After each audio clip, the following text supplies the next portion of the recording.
I would like to remain anonymous, having learnt that the best course of wisdom is not to raise one's head over the parapet.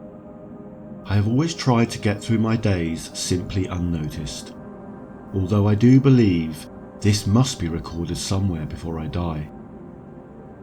There was just something too compelling and essential about it. Fortune and fate had not been kind. A deceased child, failed marriage, debt and insolvency, my health, and my increasing dark mood. I had known love and loved life, but the former had gone and the latter was leaving. Those had been dark days. Today was a typical November weekday. Our usual bunch had wandered along. We numbered about 9 regulars. There were others who would not be seen for months on end, and then just start turning up. A few, of course, passed away. Some were transient, others often new. However, there was one visitor in particular that changed many things in many ways. His name was Ark. It was the typical failing seaside town in the south of the United Kingdom. Every day we would congregate around government-issued chessboards in the town centre. We were a community of sorts. Some of the most generous individuals and kindest spirits I have known I met around those chessboards and concrete. Morning, Mike, you old codger. Not doing another lottery ticket, are ya?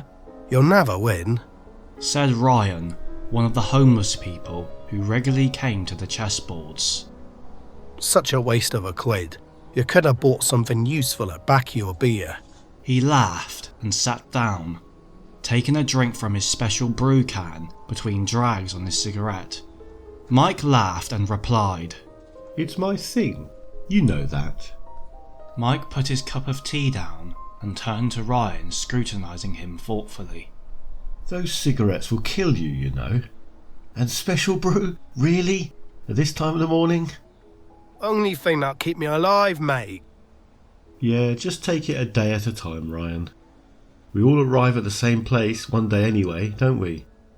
Just be watchful, replied Mike kindly. Mike realised everyone here did not deserve to be so. Life had just dealt them an unfortunate hand, and they had responded dysfunctionally. Have you seen Arthur? Asked Mike. I haven't seen him around here recently. Ryan stared at Mike for a few moments before answering. He's dead, he is. Didn't you hear? They found him last week under the pier. Died of the cold, he did. We kept turning him, didn't we? Oh no, really? Mike turned back to his tea, saddened at the news. He had known Arthur for several years. Ryan looked over to a chessboard at the edge of a little clearing. The architect was sat there, building with his blocks as he always did. Morning, Ark. Still playing with your jigsaw, I see. Ryan said to a strange old man dressed in tattered brown robes, who was sat by himself carefully, placing little black and gold blocks and shapes of all different sizes, as if attempting to build a structure. He seemed to be forming a complicated lattice of arches and openings that somehow formed a disturbing, reflective temple. Sometimes the architect would squat down next to the table and look up at adjacent rooftops and windows, appearing to attempt to align the planes of his building with the structures around him. The architect just looked up and nodded by way of reply. He gave a knowing, cryptic little smile and went back to his work, carefully placing a block on a precarious narrow tower. However, the block kept slipping off almost of its own accord. It did not belong there. The architect squinted his eyes at the structure appreciatively. The structure was winning the battle, and he acknowledged the beauty of the riddle. No one but he had a chance. The chance. Leave him alone, Ryan. He's harmless. He's just like all of us, down on his luck. We have to watch out for one another out here. Mike said, like a spider repeatedly repairing its damaged web. Mike served as a harmonious peacekeeper of their little group, and this extended to the architect, who would have found it more difficult to exist here had Mike not been present each day. Ryan turned back to his group and quickly became lost in the current banter of the homeless people sat there. However, not before briefly remembering an event that happened with the architect the month before.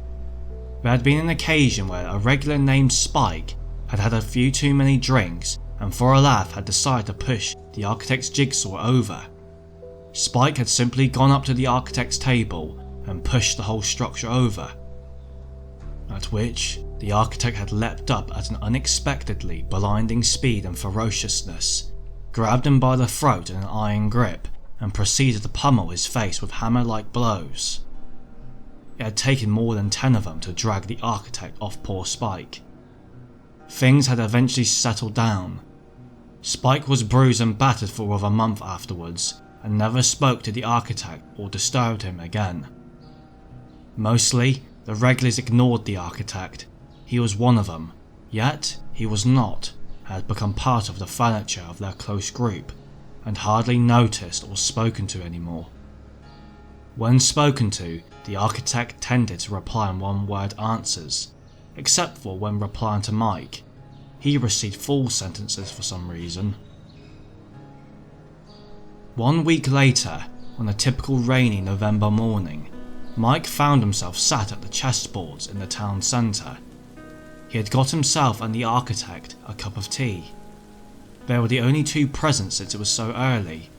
Others would no doubt wander along later from wherever it was that they spent their respective nights. Morning, Ark. I've brought you some tea. Drink it before it gets cold this time, Mike said jokingly. The architect looked up at Mike. His cavernous eyes held an odd wisdom. Thank you, Michael. You always look after me. May your day hold the 5 working fundamentals. Mike gave an intentional blank stare. He simply replied, Thank you. Yours too. The architect knew Michael unusually resonated leadership. It helped with his work. The architect provided the other 4 fundamentals. It was a tool that he was using this time, here to get what he sought. Mike looked at the structure that was being carefully and meticulously built atop of the concrete chessboard. The tiny golden black building blocks had formed an almost complete temple. It consisted of parallel lines, polygonal shapes, twisted angles, and something more that one's mind could neither decipher nor comprehend. Looking at the composite structure that was being built and the pathways that had been followed to derive them, Mike thoughtfully watched the architect, contemplating what he was doing and why. Your building seems to be progressing well. The architect looked up from his work and met Michael's eyes. He seemed to be considering the statement. It is my work, and just something I have to do.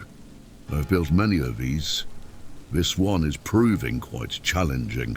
Just at that moment, a shopkeeper across from them entered his shop. However, even though he seemed to shut the door gently, the glass within it suddenly shattered, and he called out in surprise. Mike and the architect both snapped their heads around to look at what had happened. The day and the conversation moved on. That day came and went peacefully. Regular faces came and spent an idle dream-wild day and stayed as time had little meaning or hold on them. They existed in the now and were outside of the why, or rather, their reasons were basic simplicity. By evening, the weather had settled somewhat, but still was brooding, lurking, and threatened from the shadows like a poised witness. Mike was alone at the chessboards except for the architect, who was absorbed in his work. He seemed to have nearly finished whatever he was doing, and his attention was entirely caught up by the beautiful structure, strangely out of place here. I see that you have nearly finished your puzzle, Ark, Mike said casually. Mike had felt depressed despite everything this day. The memory of his deceased daughter and divorced wife, for some reason, had been prominent and had gotten him down.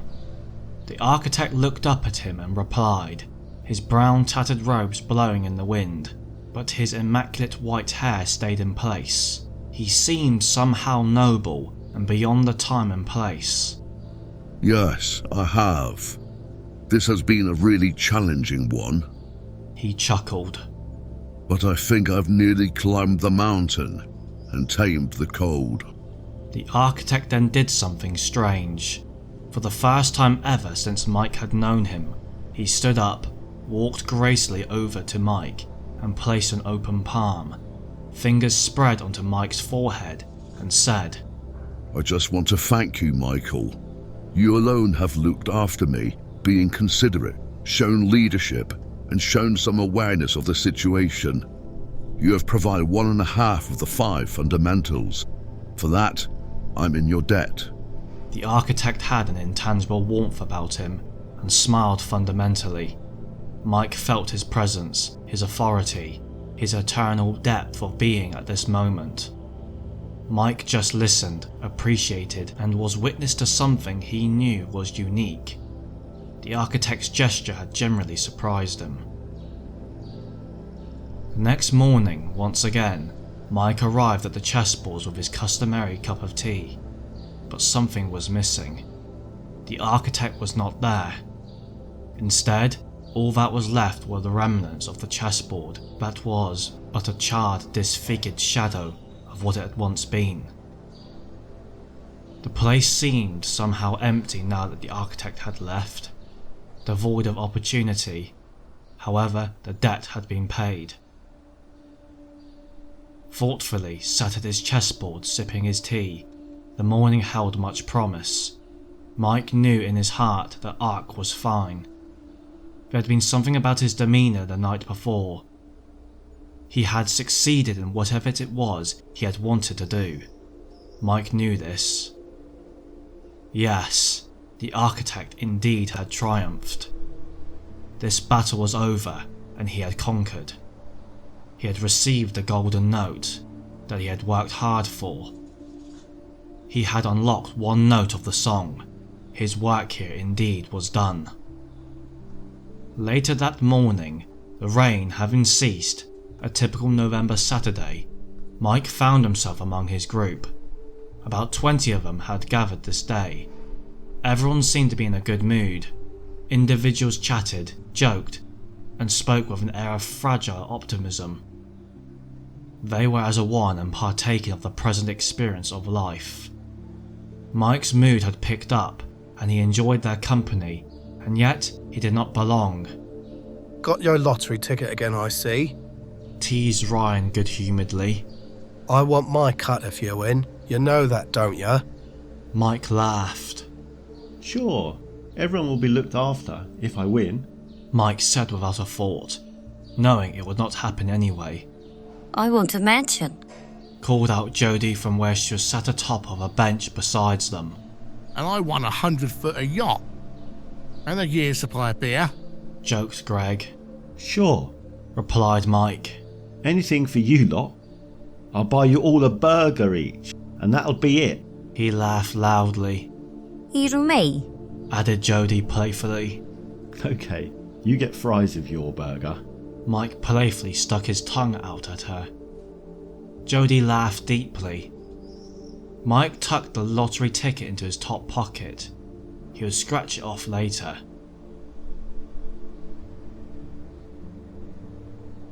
I will end my account of the architect here, his story now told. Mike smiled enigmatically. Fortune had smiled on me, and I rediscovered my love of life, and my lot had dramatically improved. I still walk in obscurity, for I am the watcher. The architect just did not see. I gave him what he sought upon completion of his work. He received a golden note, but the song is far from complete. I watch and I wait.